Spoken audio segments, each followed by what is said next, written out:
I'm here with my July reading wrap up. I don't know what happened to July. I know I say that every month, but seriously, July just seemed to fly by. Um, I had a really great reading month in July. I seemed to read not only quite a few books, but books that I really, really enjoyed. So it was a great month for great books. So I believe I read 10 books in various different formats. So I'm just gonna crack on with the books that I read in July. The first book, I actually read most of it in June, but I finished it like the 1st of July, but it counts so. And that is A Pound of Flesh by Sophie Jackson, and I really, really enjoyed this book. I expected to like it, but I actually just fell in love with this book so much. I feel like the cover and the title makes it seem like sort of a 50 Shades erotic type book, but it actually is a lot more than that. The title actually refers to the Merchant of Venice and a debt being owed, and basically there's two protagonists, Kat and Carter, and Kat is basically teaching in a prison and Carter is an inmate, and it's sort of how they're attracted to each other, but how actually they have sort of a hidden past together that Carter sort of realises fairly early on, but Kat doesn't realise until later on in the book, and it's a really fantastic read. I'm not going to lie, there is sex in it, but it makes up actually a very small part of the book. Most of it is the characters and their interaction together and their history. It's just a fantastic book, and I cannot wait for the next book in the series, which is about two different characters. But I absolutely love this, and I think there's a novella coming out about Kat and Carter. I think sort of after the end of this book, I think there's a short novella which I will devour because I just love this one. 5 out of 5 stars. No doubt about it. The next book that I read was by Abby Glines, and that's When I'm Gone. This is, I don't even know what number in her Rosemary Beach series, but I have skipped a couple. I know I'm bad, but this is about two separate characters, Mace and Reese, and Mace meets Reese when he's staying at his sister's house, and he's woken up by this god-awful singing, and it's Reese cleaning the house, and it sort of goes from there. It's a really, really cheesy new adult book. It's not for everybody. Abby Glines' books have a definite formula to them, which not everybody will enjoy. I really like it for what it is, and what did I give this one? I think I gave this one 4 out of 5, and then I didn't read it next because it hadn't come out yet, but later on in the month I then picked up the second book in this particular part of the series. It's hard to explain. It's like a sequel, but some characters only have one book, some characters have 2 books, some characters have 3 books in this overall series. It's very confusing, but this is the second book in this particular part of the series.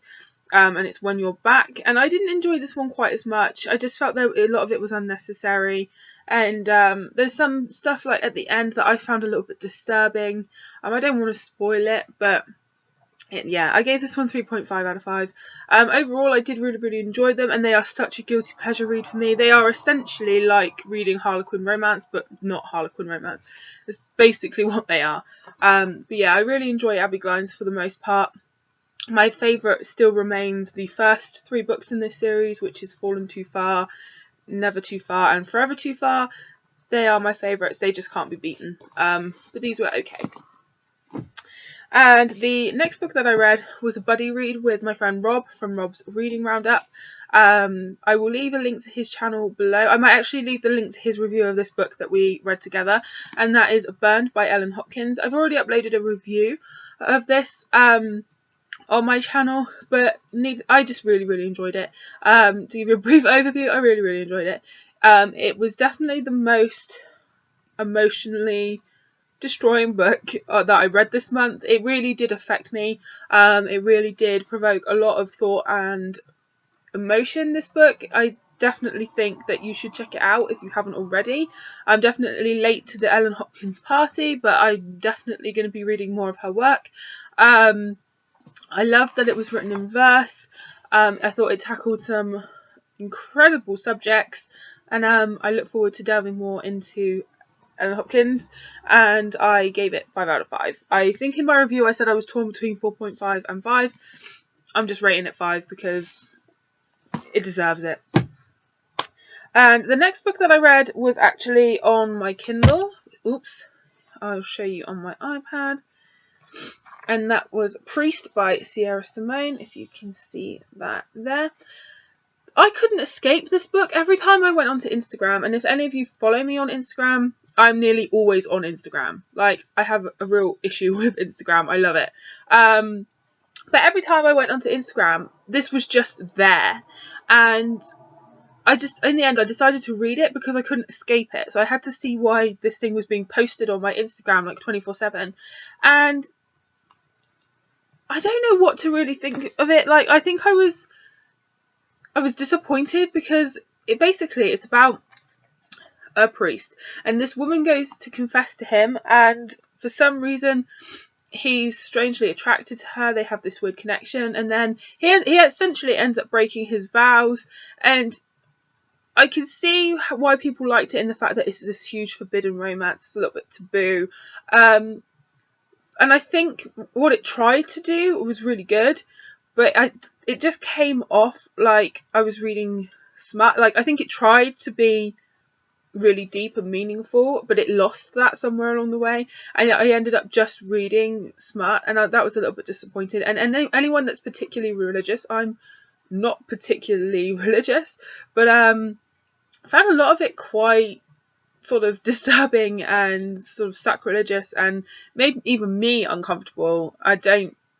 It was just a little bit of a strange read. I gave it 2 out of 5. Like, I'm glad I read it to see what the fuss was about, but it hasn't really made much of a difference in my life, essentially. So, yeah. The next book that I read was The Land of Stories for Beyond the Kingdoms. Oh my god. Like, I absolutely love this middle grade series. It's just the best. I love it so much. Each book just gets better and better. I was particularly excited for this book to see because I had a lot of theories, all of which I discussed with Ryan at Ryan Reads Books, because he is an equally ardent fan of this series, and I was determined to see if I was proved right, and I was on both things that I said. Oh god, the temptation to spoil this for you guys, but I can't spoil. But it was just so good. The only disappointing thing is now that I have to wait another year for the next one. But every time Chris Colfer just brings in new characters, new stories, and this time he's blended sort of real world literature stories into the fairy tale world. So both are meeting. So you've got the traditional fairy tales meeting The Wizard of Oz, Robin Hood, Alice in Wonderland, Merlin. It's so good. And the way it ended as well is like, really, I have to wait a whole year. But yeah, this is undoubtedly 5 out of 5 stars. This series just gets better and better and better. Cannot wait for the next one, guys. Just okay. The next one that I read was on my Kindle, and that was Easy Charm by Kristen Proby. This is the second book in her Bordeaux series. It's basically about a family that live in New Orleans. I read the first one, Easy Love, earlier this year, I believe, and really liked it. I really like Kristen Proby. They're just really quick, fun, fluffy reads that I know I'm going to enjoy. As with any author in any series, you like some books more than others, but I really enjoyed this one.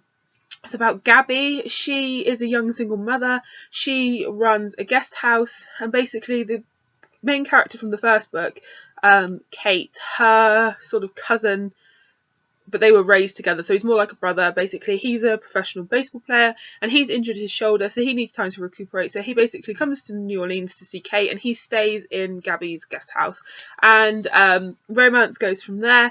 I really enjoyed it. It was really cute and fluffy, and it was just enjoyable. So I gave that one 4.5 out of 5. And what else did I read? The next book that I read, I reread, which very rarely happens, and then this month I reread 2 books, so shut the front door. I reread Nevermore by Kelly Cray, and the reason I reread this is I was talking with Ryan from Ryan Reads Books, as I always am, and I was basically saying how he needed to read this series, and he was like, oh, why? And I started to talk about it, so he said, yeah, I'm going to dig that out and read it. And then as he started to read it, he was saying, no, when does this happen? What happens? And then I remembered, because it's been such a long time since I first read this. I read this back in March 2011, I believe. And I could remember the general outline, but I could find myself not being able to remember specific things, and it was really irritating me. So I was like, you know what? It's been such a long time since I read it. I'm gonna reread it because I want to finally be able to then read Enshadowed. And now that Oblivion finally is out, after being pushed back for 2 years, and I loved rereading this. I loved it just as much as I read it the first time round.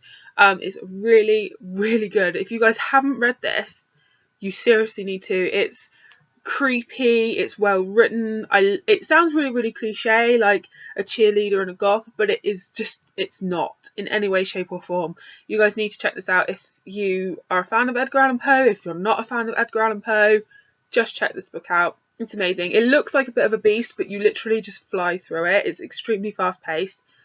5 out of 5. And the next book that I read was another reread, and that's Fateful by Sherry Schmidt. And I actually reread this by listening to the audio.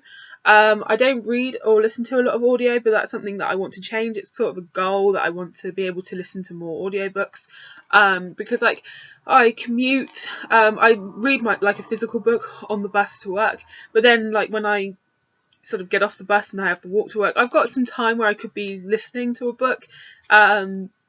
So I definitely think that that's something that I would like to do more. Like when I walk the dog and things, I've got time that I could be listening to an audiobook. So that's sort of a unofficial goal that I would like to achieve. So I reread Fateful because I have the second and third book in the series, but I've never read them. And again, I felt a little bit rusty, so I wanted to reread this.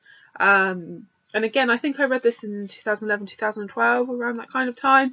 Really, really enjoyed this. It's sort of a vampire novel.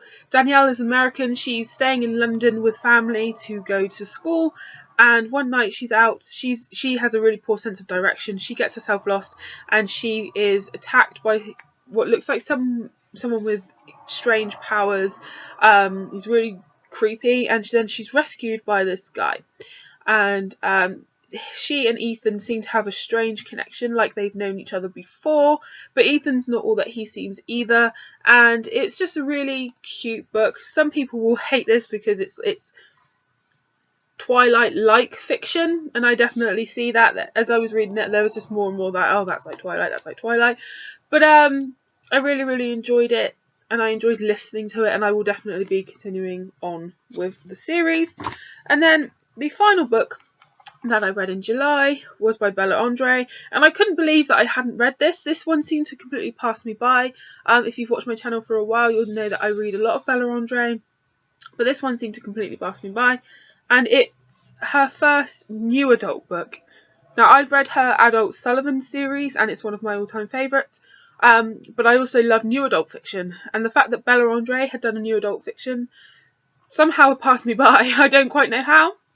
But it's Kiss Me Like This, and that's what it looks like. This is a really quick read. I read it in 2 days. It's really cute. It's very me. Some people will not enjoy this, but I really, really liked it.